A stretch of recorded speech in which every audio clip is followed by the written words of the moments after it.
really the goal is just to use our stories to bring veterinary medicine to life for the pet caretakers of the world. And we're doing it because we believe that educating these caretakers is the most powerful thing that we can do to improve the life quality of all of the pets that we love. Hello, it's Vet Tales. Hello. I almost said, on your mark, get set, go. Dr. Natalie Keith. Dr. Josiah Dame. And today we are talking about, apparently it is the month of awareness for allergies and asthma. I was like, are you going to do it? Are you going to say it? Nope. I looked at you and nodded. Yeah, he did. He nodded quietly. Our office manager, Bethany, was telling us that this is Allergy and Asthma Awareness Month. And so we're going to talk about that. Yeah. It's wildly common in veterinary medicine, especially just like allergies in general. Oklahoma. Oh, my goodness. Yes. Mm-hmm. It's so bad here. It's so bad. I had a client move here from Weatherford, Texas, which is like, guys, 3 hours away. Not far. It's not far. And you're like, oh, that wouldn't make a difference. No. This dog is like in the pits of despair because of it. I know. I can barely breathe myself. We're the crosswinds. Yeah. We get all the crosswinds in Oklahoma. Is that what's happening? Yeah. Okay. Yeah. So, when you have your respiratory allergies or your environmental allergies, welcome to the pollen bowl. So we're going to talk today about identifying allergies and asthma versus things that can look like it but not. Yeah, because when we think allergies in humans, we think respiratory. Right. Like you right now. Like me right now. Me taking in Zyrtec every single day. Claritin is my drug of choice, yeah. But in dogs, they present differently. And cats present differently. Yeah, they do. Yeah, dogs, you really don't see the respiratory stuff. But with cats, you will. Yeah. So, and then it's like, but there are things that can make a dog itch that are not allergies. And there are things that can make a cat cough that are not asthma. So, how do you sort those out?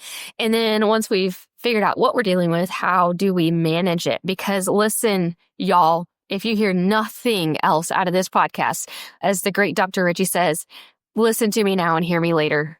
Allergies are a lifelong management. You don't cure them.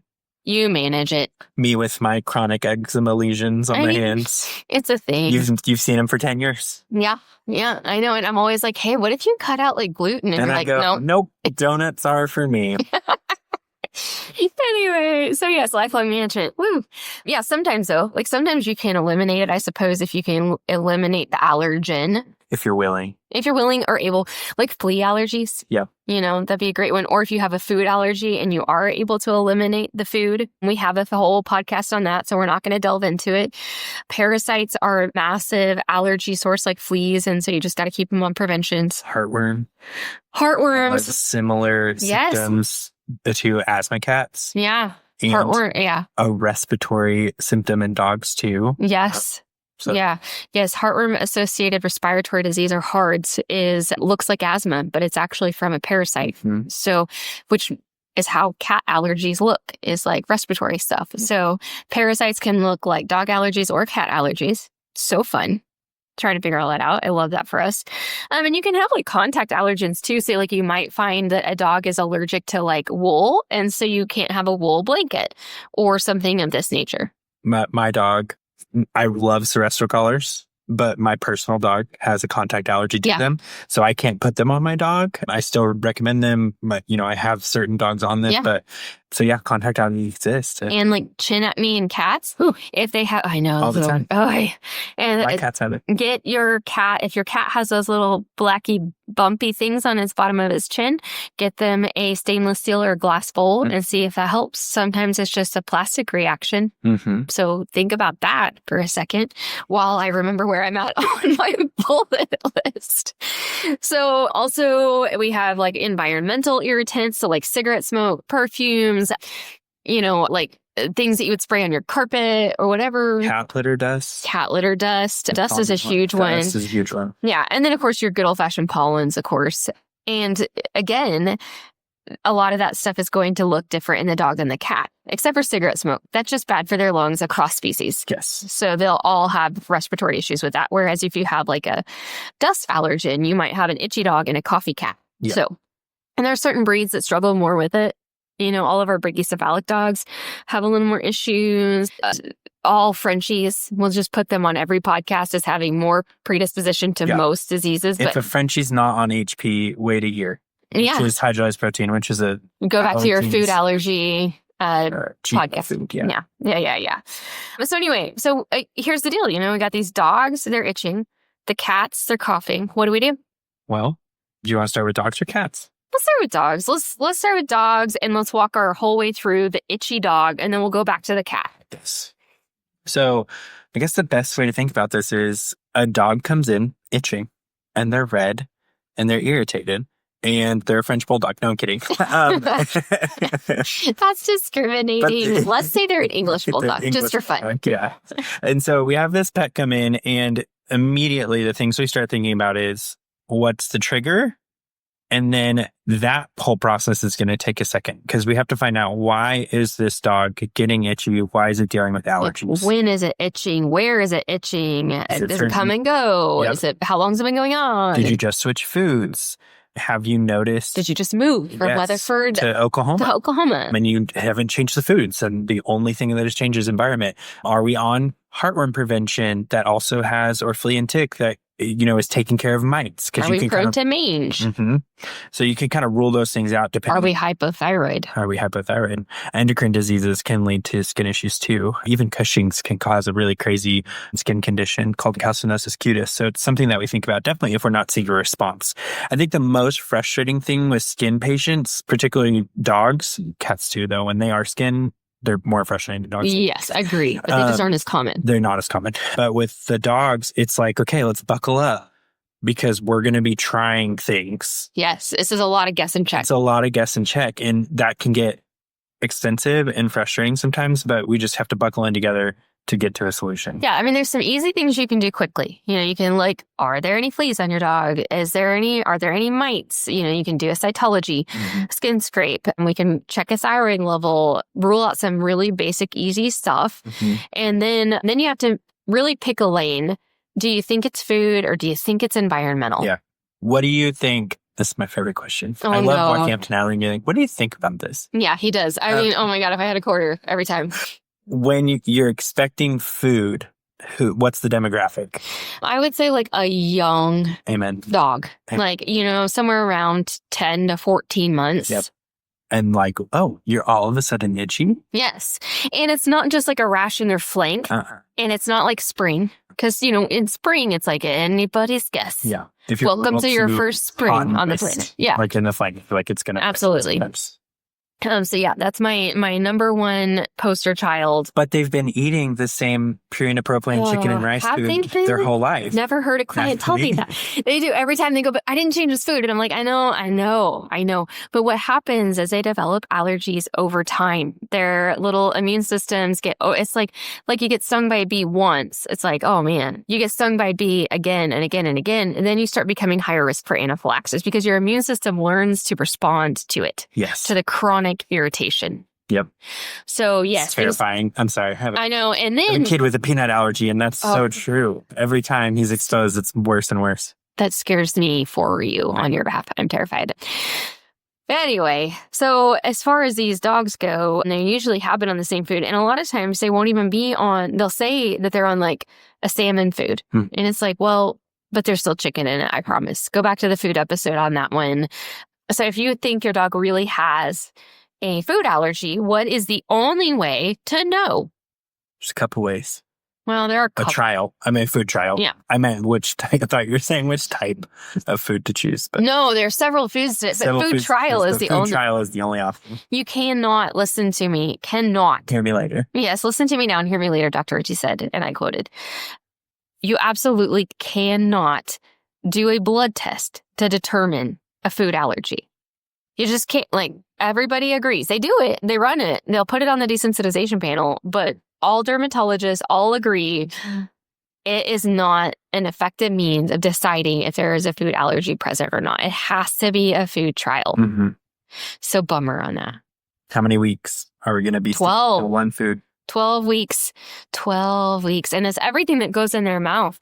And if you have a multi-dog household and there's a toy they share, in that like the one dog is eating something else and then it chews on the toy. And then your other dog is eating the special food that you paid $1 million for and then chews on the toy too.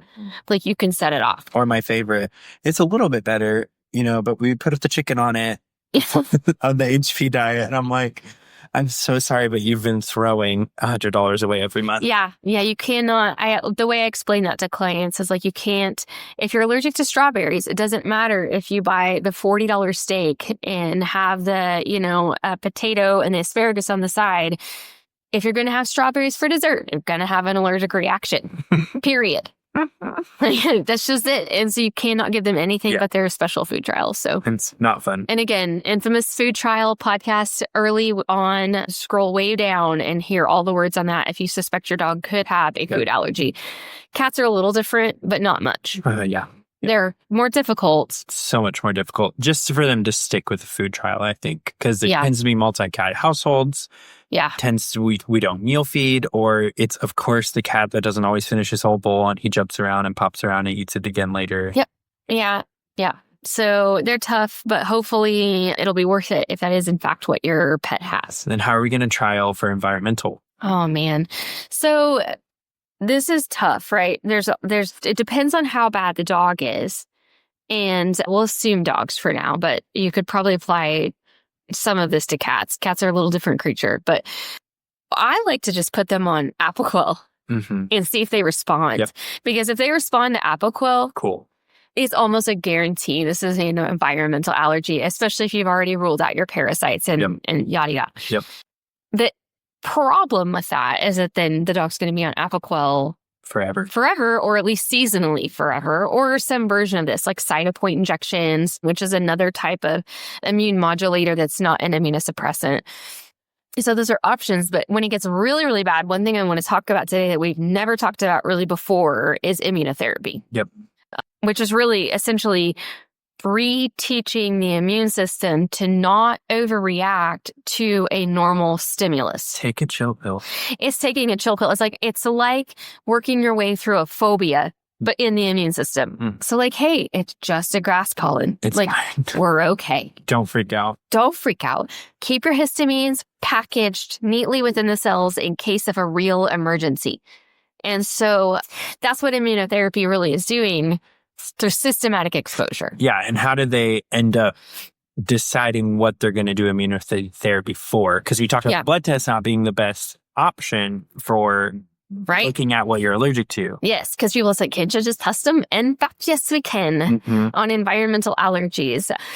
There's two ways, really. You can do the dermal testing, like you might have seen like those grid patterns on pictures before, or known somebody in your family who had to do it. Like did your son have to do that for just peanuts though. Just peanuts, didn't have to do the whole grid pattern. No, they're like wait and see for other nuts, which is so far no allergic to. Okay, good. So anyway, they just put this little bleb of this tiny diluted amount of the protein of that thing, whatever it might be, like peanuts, for example, in this case, but like grass or different kinds of grasses or dust pollens. What do you call it? Dust bunnies? There's a word for that. Dust mites. There's all sorts of things. I've seen dogs test positive for human epithelial cells. Like your dog could be allergic to you is a thing. And so they can put these little bloods under the skin. You have to go to a dermatologist for that. I do feel like it's probably the gold standard, but a nice second option that's a little more accessible is just a blood test. And it's the same concept. We're taking the blood, we're finding out how much reactivity it has to certain stimulants. And then based off of that, they actually create the desensitization shots, which actually come in a serum as well. Now you can do an oral serum or the injectable. There's pros and cons to each. And really what you're doing is taking, like, let's say that if you're going to get exposed to something and have a reaction, it took 100 of them to create the reaction of whatever it is, a grass pollen. Let's just make something up. Well, this is going to stimulate, it's going to basically be an exposure to like 5 at first, and then like 20, and like work its way up, and so slowly and gradually teach the immune system to not freak out. Yeah, is my understanding of it. I don't know if there's anything else handy on our little. I do bullet points, believe it or not, I really do. Yeah, so they're just the serologic allergy testing is measuring the IgE antibodies against those allergens. And then, yes, we're just doing this build-up phase of these injections or the sublingual. The injections are nice in the sense that the frequency slows down. So it's not every day. It's like it's a daily, and then it's like weekly, and then eventually you get to monthly. Yep. With the sublingual or in the mouth under the tongue, it's a daily dose. And this will go on for 6, 12, 18 months of retraining the immune system. So it's not a fast situation. We don't recommend it in old dogs for that reason. And we don't do it in dogs under a year because their immune system is not even fully developed yet. And so you might go through all this process and then their immune system grows up and matures and is like, actually, I'd like to add these 6 things. We weren't worried about it either. Yeah. They can not be allergic anymore. Yeah, absolutely. Yeah, their immune system can evolve over time. And this is really... My favorite dogs to use this on are ones that are either really young and requiring daily medication to maintain, or dogs that are just not responding to normal therapy. So my personal tale, I may have actually talked about this one time during the Itchy Pet episode, like a while ago, almost a couple of years ago. I had a little dog. He was a little rat terrier, and he was pink. Oh my gosh, like he was white, but he wasn't. He was pink, and I was just a technician at the time. And this is back in the day. Like, I don't want to date myself, but 20 years ago, okay? And Trapper was his name, and he was not responding. The vet that I was working for at the time just kept giving him steroid shots. Like, back then we used Depo, which is not a birth control. That is a long-acting steroid. Depomedrol is what it is. And it's pretty taxing on the system. And you're supposed to give every 4 weeks, but every 2 weeks, he'd be back to tearing himself up. He had no hair. His little skin was just pink like a baby mouse. And so we did immunotherapy on him. And again, that was a long time ago, and it worked. He grew his hair back, but it took 8 months of immunotherapy before we got to that stage. And not every dog will respond. Like, you might think your dog has environmental allergies and then find out later that it also had food allergies, or for whatever reason, their immune system is just not in response. So there is some gamble because it's expensive and it's lengthy. And they can have both. They can have both. A lot of the dogs that are going to go to a dermatologist are on HP and will stay on HP. Yeah. Even through immunotherapies. Yeah. I did a CE the other day, and it was saying something that was shockingly low. Like, only 5% of dogs had both diagnosed food and environmental allergies, but it sure feels like more. It does feel like more. They also say that food allergies are not as common as I feel like they are. I agree. And I don't know if that's Oklahoma, and just because allergies are bad in general, that maybe they're just reactive in general here. It could be because their immune systems are the normal just population, but like, dang, the allergies we deal with. I know, and then you can get like, it's tough. It is tough. And then some of the food allergy dogs are actually presenting as like IBD dogs. Yeah. And you think that... Or irritable bowel disease. Have more dermatologists in Oklahoma. You would think. We have 2? We have 2? We have 2. Yeah. This is Mecca. I know. If I listen, if I was going to be a dermatologist, I'd be like, I'm going to mix it up shop in Oklahoma. I'd like to be in Oklahoma where every pet has a skin problem. And Dr. Dame. Okay, so anyway, the downside also with this immunotherapy is, quite frankly, just the cost. You're going to spend, it depends exactly what lab you're sending it off, where you're sending it from, what all types of testing you require, but it wouldn't surprise me a bit if you spent $350 just doing your tests alone. Yeah. And then... If not more. I think that might be the entry exam. Well, I'm not talking about the dermatologist. I'm just talking about the test. The immunotherapy is where you send off the blood. Yeah. It's like $350-ish, Skin give or testing take. Is pricey. Skin testing is, And you have to have like a non-reactive skin for X amount of days on no steroids. Like, there's... Oh my God, how do you get there? Whole stipulations. Oh man. Okay. Well, anyway, blood test. Woo. And then the desensitization, the serum that you're going to be using for that is, easily $300 every 6 months, maybe more, depending on, again, how many things your dog's allergic to. Some of these dogs I've seen, they had so many things they were allergic to that they had to go through basically 2 sets at once. They would have like 2 vials with allergen, 1 through 8 in this vial and 9 through, 20 in the other or something. So it is definitely, it's a long-term commitment. It is expensive initially, but it may keep your pet off of a lot of medications because it is essentially just making their body work better instead of just medicating a symptom. So that's a win. That's a win. But I don't do it very often just because of the initial onboarding investment of time and money. And a lot of people just prefer to stay on the Apoquel as needed or Cytopoint if they can. So anyway, all right. Well, that's what I got on immunotherapy.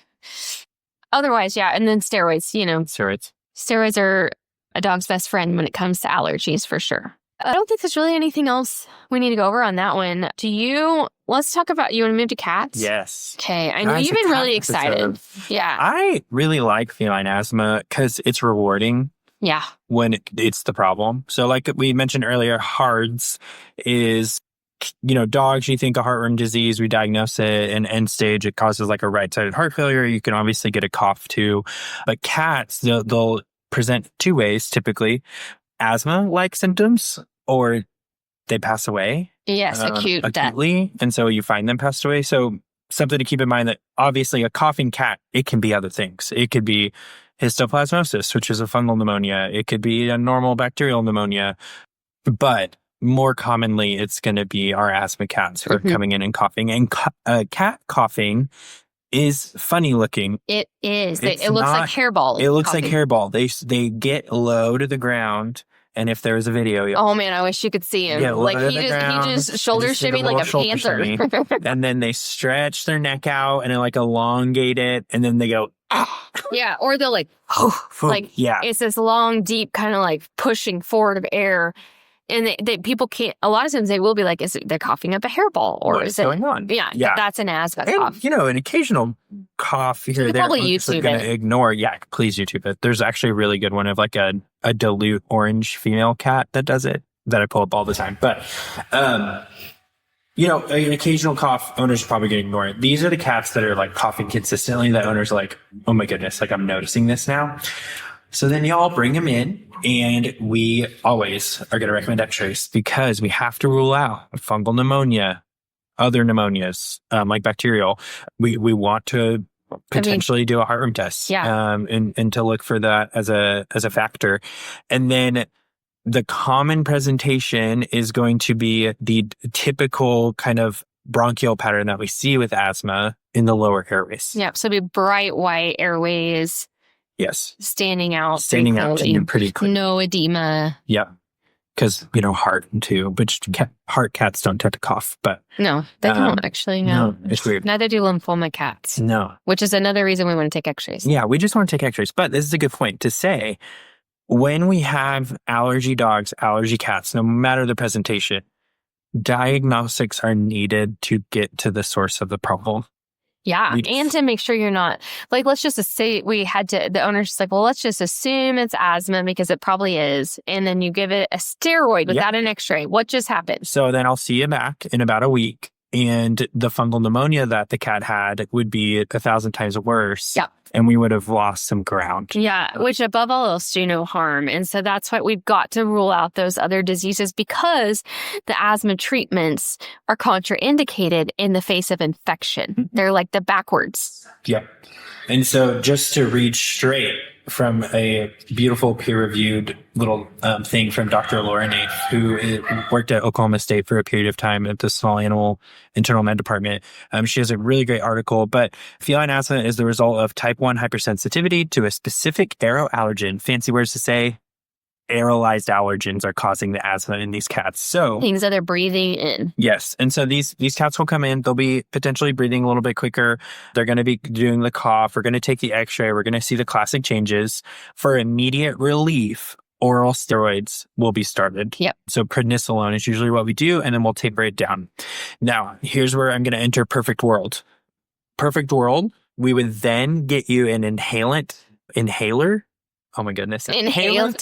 An inhaler, fluticasone, which is a steroid inhaler with an AeroCat chamber. And so what that is... It's like the babies. If you've ever had to do like an inhaler on a baby, yeah. Same thing. So basically, you shove it on your cat's nose. That sounds like so much fun. I love this world we live in. Okay. It's the perfect world. Yeah. And you leave it on there for about 2 minutes, and you do a couple puffs, and you do that twice a day. And then, again, perfect world, you're going to taper that down to the lowest effective dose so that in theory, you are just doing an inhalant steroid every other day instead of an oral steroid daily because less side effects. Yeah, it's more localized. It goes straight to the area of concern. And it works. Like if it can be done, for a couple of reasons that we'll touch on in a second, if it can be done, it works really well. And these asthma cats can be managed very well. Yeah. On top of that, in a perfect world, environmental allergens are so important for cats with asthma.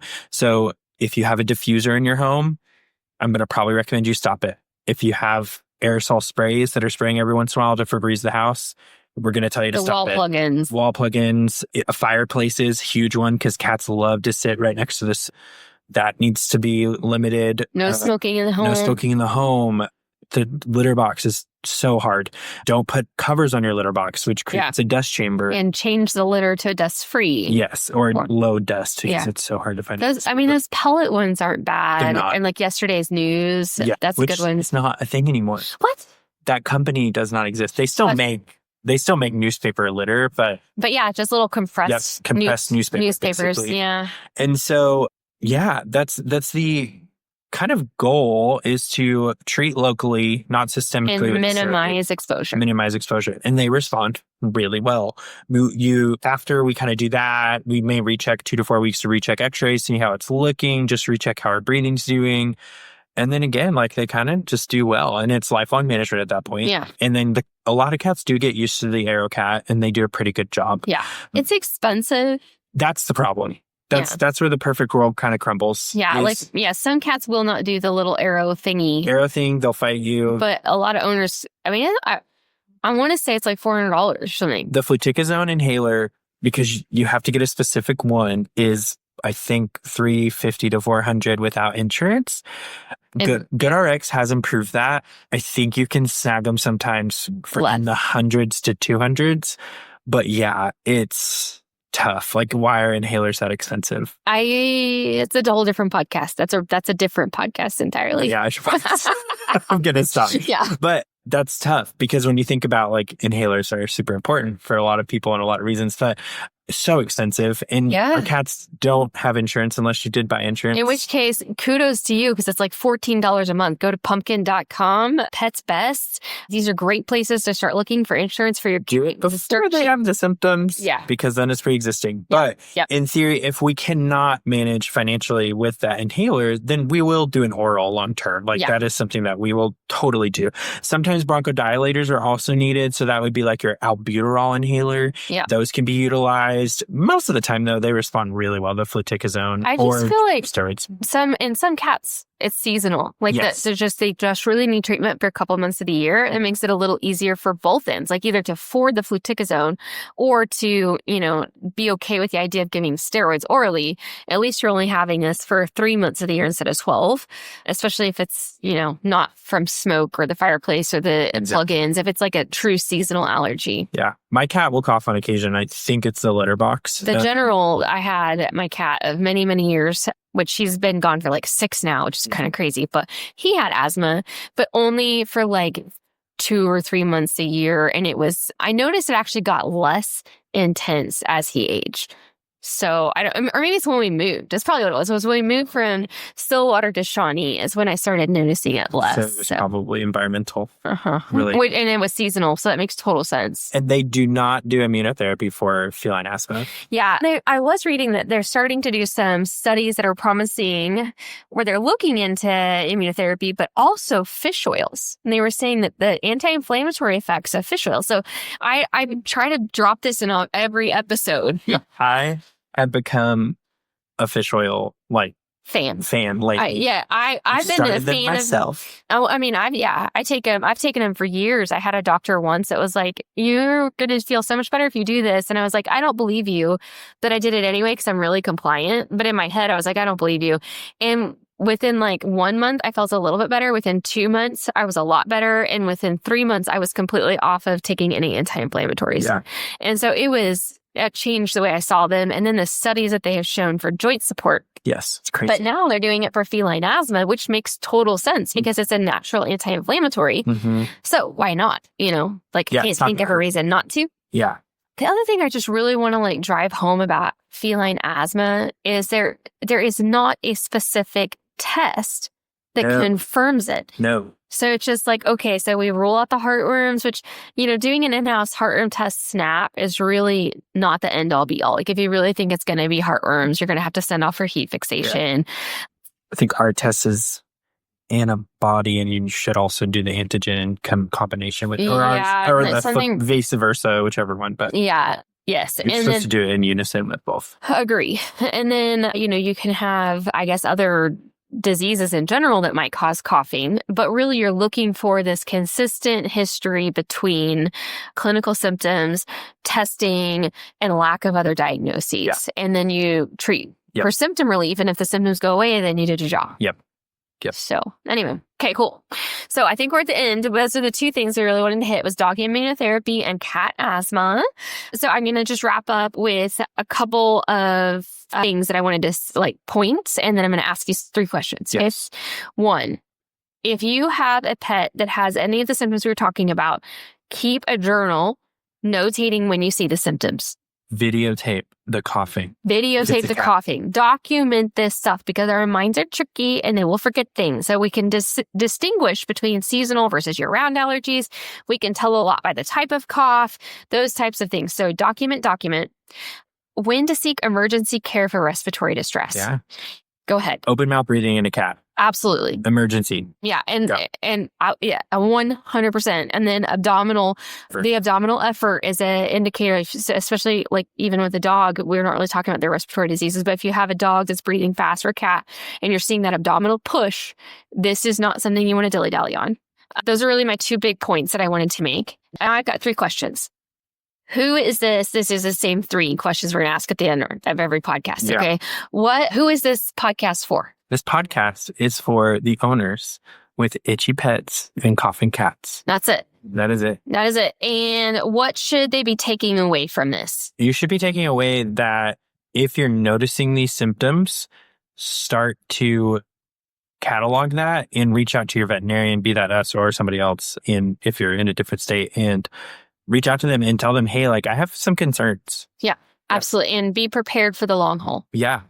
Okay. And then where can they go for more information? Go to your local veterinarian. Always. Or obviously go to your veterinarian. That's the most important thing. But if you want some resources, VIN Veterinary Partner, if you type in any of these diseases. VIN is in Veterinary Information Network, VIN. VIN Partner. They'll come up. Cornell University has some really great resources on both feline asthma and immunotherapy. Very easy to navigate. It's a little more in depth, but not overly complicated. So basically anybody can read and understand what's happening in it.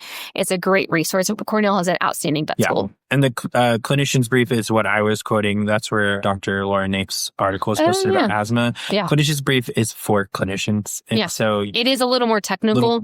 Much more technical, but also some great resources there if you can find them. Yeah. Okay, cool. That's all we have for today. Thanks for joining us. I'm hoping I'm going to get Dr. Trussell in on the next episode. So if you guys have anything you want the big guy to talk about, send me some ideas and we'll get him back in the chair. Okay. That's all. Bye. Bye.